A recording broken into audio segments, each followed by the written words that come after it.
Hey guys, welcome to On the Beat weekly podcast. On the Beat is all about giving young people a voice. We explore all the interesting topics that affect us in the world today. So come, listen, enjoy, and be inspired.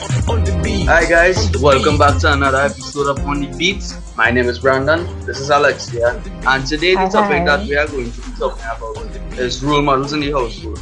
And to help us understand this topic more, we have our guest Jabari. Hey, What's up, everybody? Jabari. Hi. Alright, so we know it's an ever-growing problem that children in the Caribbean, not only in the Caribbean, sorry, but children all over the The world world. Yeah, in the grow up world. without role models every day. And I only have statistics for the Caribbean, unfortunately, but according to CARICOM, it's about 44% of all Caribbean households have single parent homes, and most of these homes are run by females, which means that Almost half that's a the lot of population. children, exactly, almost half. So Mm. that's a lot of children who grew up in single parent homes or without mommy and without daddy or without daddy. So now we just want to figure out how this will affect the psyche or the thinking of these children. So one of the questions I have here today is, knowing that 44% of all Caribbean homes are single parent and they are female dominated most of the time, do you think that this will have any kind of effect on what this child will be thinking? It have, you have to consider the parents and the child too.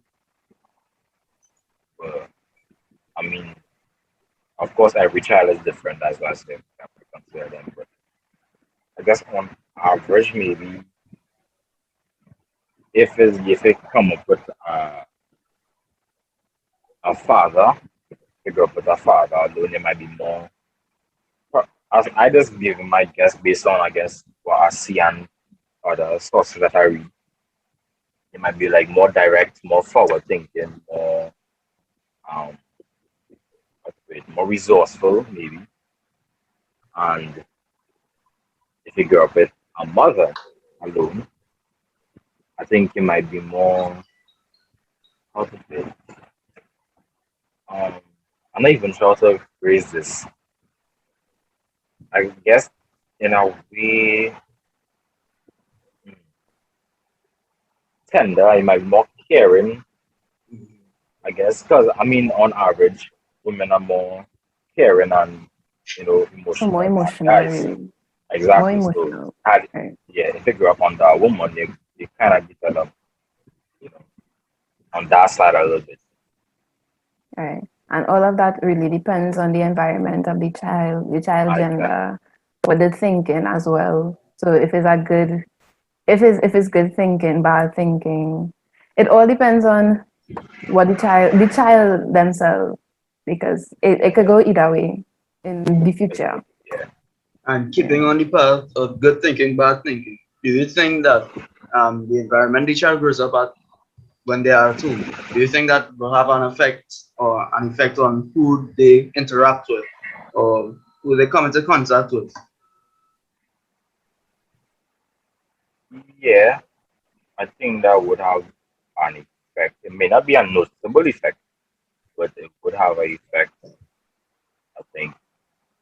Because, I mean, a lot of more people have a saying, show me your friends and I'll tell you who you are. And, Mm. well, growing up, if you grow up in a certain environment, of course, that will have like an effect on the personality and character traits and whatnot. So Of course, I will. of course, with that alteration and that connection of your friends, or maybe the friends that you have hang around may have.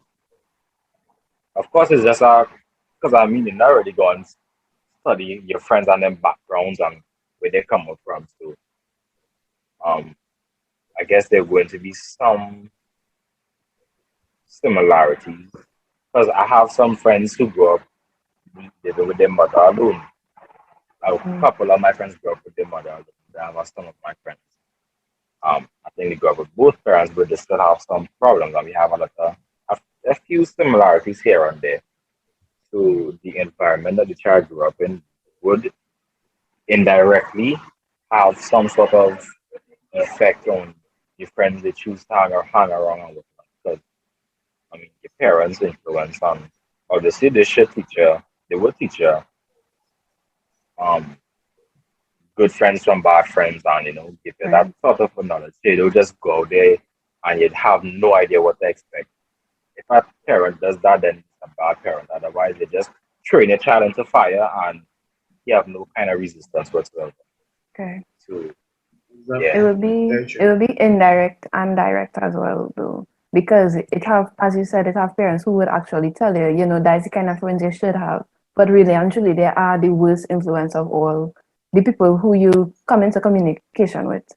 So it all depends on the parents themselves as well as the child, because your yeah, parents could say that is the best friends to you, but you know better. Or it could be a parent who honestly just fed up of having to do everything alone and like the okay at this point. So they're telling you wherever, mm, do whatever you want. Because it have parents like that, male and female.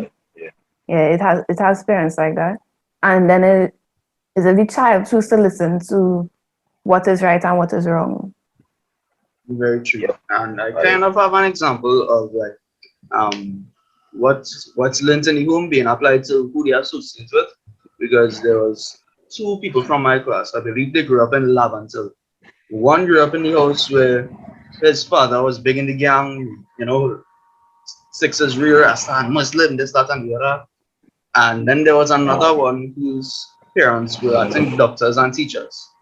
And I would not even lie to you, the boy who grew up with doctors and teachers, one of the brightest students in our forms. He got the top of the form out of 160 something students. He was at the top consistently from form one straight up to form five. And the person who was in the gang was never in school at all. I don't think I ever saw him in school more than once a week. So I do think that what is learned at home is will directly correlate to who yeah, you hang around with, because that same boy whose parents were in the gang, he always found himself in trouble the few times that he was in school. Whether it be for drinking on the compound, whether it be for smoking behind the school, missing classes, disrespecting teachers, this, that, and the other. And it seemed like the parents didn't find anything wrong in what was going on. So it come like a rewarding mm, negative behavior. Yeah, wherever you learn, it will be considered a norm by you. Like you Mhm. learn to behave a certain way. That is a norm. It's normal Exactly. for me that to is, smoke, eh, drink, and cuss. I saw So that's what I do.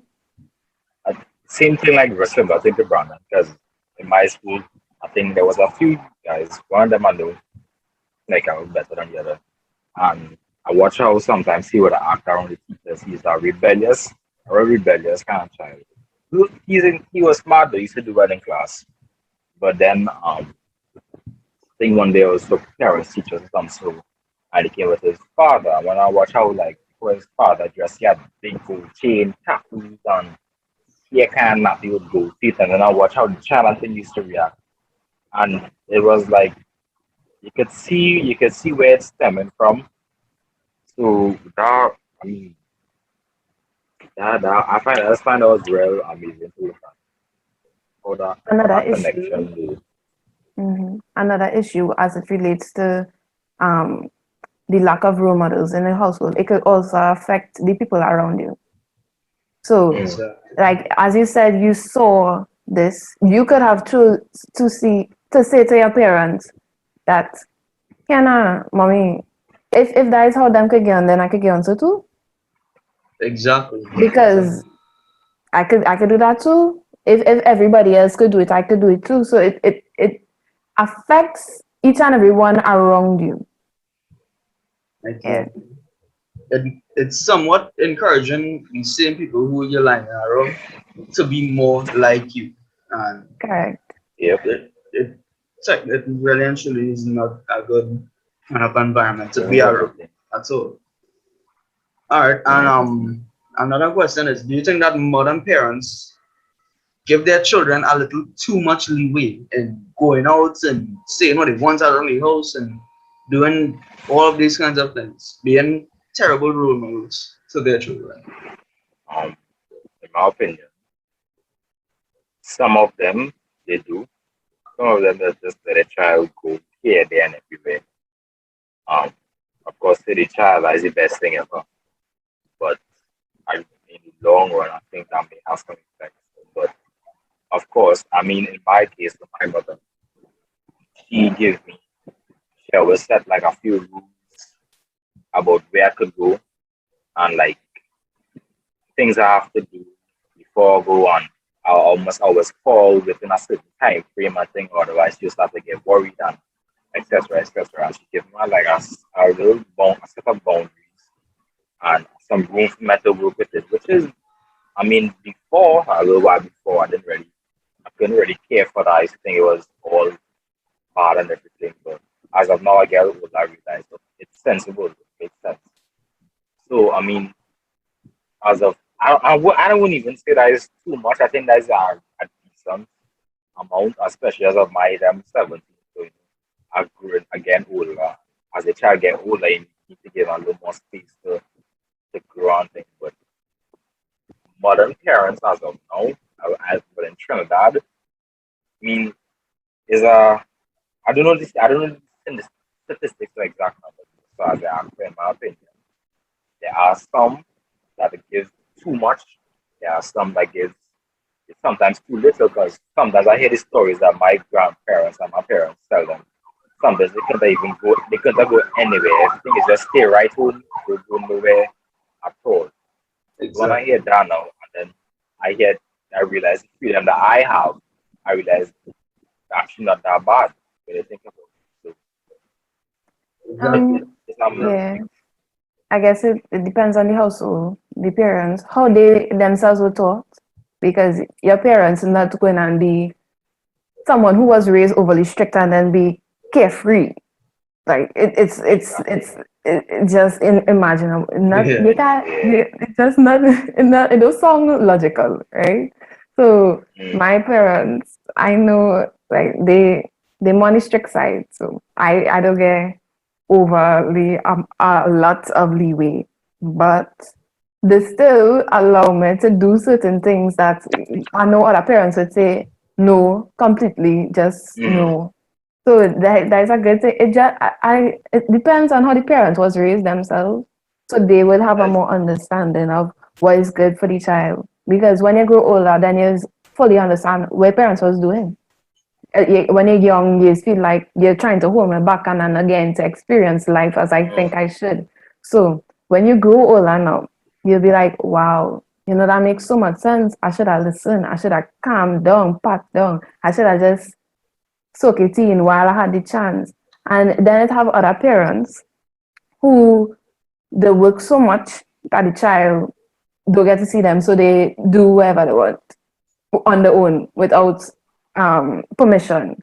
So the parents now home, okay, I going out by this person. And that is something that wouldn't necessarily be the parents' fault, but would still be, because if you're not making time for your child, that could affect them as well.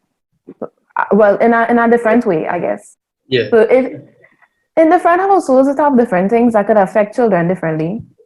And again, it all comes back to how the child thinks in their certain environment. So yep. yeah, So yeah. they say that a child grew up with a single parent who wasn't too much of a good role model. Do you think that their mental health will be worse than somebody who grew up with two parents who have good role models? If their mental health will be better than the person who grew up with one not so good role Yeah, model? You yeah. think On so? average, yeah. You really think well, I guess everybody have different thinking, but I Yeah, don't think it is everybody will. more or less, because it has some children who grew up in two parent households and they feel the pressure to live up to how the parents living, which is what might be a good lifestyle. So that could cause depression or strain on relationships in their day-to-day lives. They could be physically hurting in different ways and they don't know the source of the hurt, which will obviously stem back to mental health. But I think in single parent households as well, it have reasons why children would not would feel a certain way about certain things, right? So if you only have one parent, then you'll feel like, wow, why did this parent not stay? In that kind of sense. And that could cause a depression as well. So Right. I don't think it's more or less, but more so that I think, in again, environment and child. as you said, a child growing up with a single parent, if the mental health would be different, worse than someone growing up with two parents. On average, I think maybe yes, but of course there will be the two different cases of a child that may not see it that way. Because as mentioned before, I grew up with a mother alone, and I mean the environment. It wasn't an awful environment. It wasn't necessarily perfect, but yeah, I guess I was already somebody who just looked at the. I would see the bad, but then it didn't really affect me that much. That is, you would be good, and I would just be okay. I think I'm just gonna get a bucket of water. I think that is the kind of mental that I had and still have, and I realize I got a from my father. I'm having some conversations and things like that. So I mean, of course, different personalities and the different children will have their mentals would be a little different. Because I have a friend I know who grew up with well his mother and a stepmother. I'm a stepfather, and she's kind of depressed. But and I now grew up with a mother alone. As I said, I mean, the environment wasn't awful, but I mean, it's enough to live off of, and I happy as could be. So, I mean, the personality of the child and their own how they see the world and whatnot, and their perspective would have an effect, would be different. So they are a variable to consider. That's true. Very true. I think I could attest to this single parent, those double parent, because I grew up in a single parent too, and I had to basically become the father of my two younger brothers at 5 years old, Mm, or 5 or 6 years old. So ultimately, you know that well, I know daddy not coming back. So now who went and be like the protector of the house since it's me, mommy, and two younger brothers. So ultimately, it was a lot of pressure as well because I think it was around Form 3, Form 4.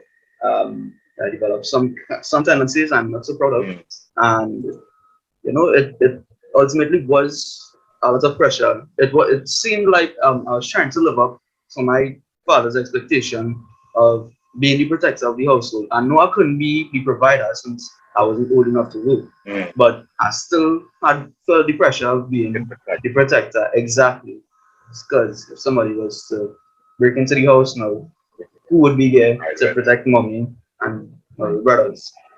So Yep. And it there's it a issue.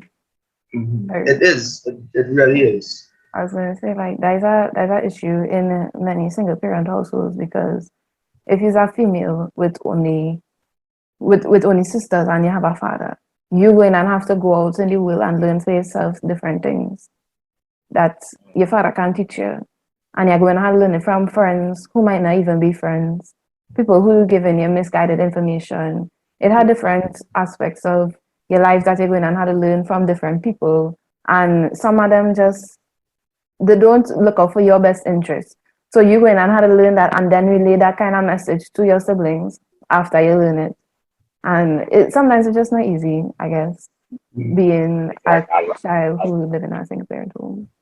and as I said, they would like the father would be some daughters. I think the oldest one would already have like I guess a primal instinct to become a mother. Same thing if you was to reverse it was a mother with some brothers as in Brandon case.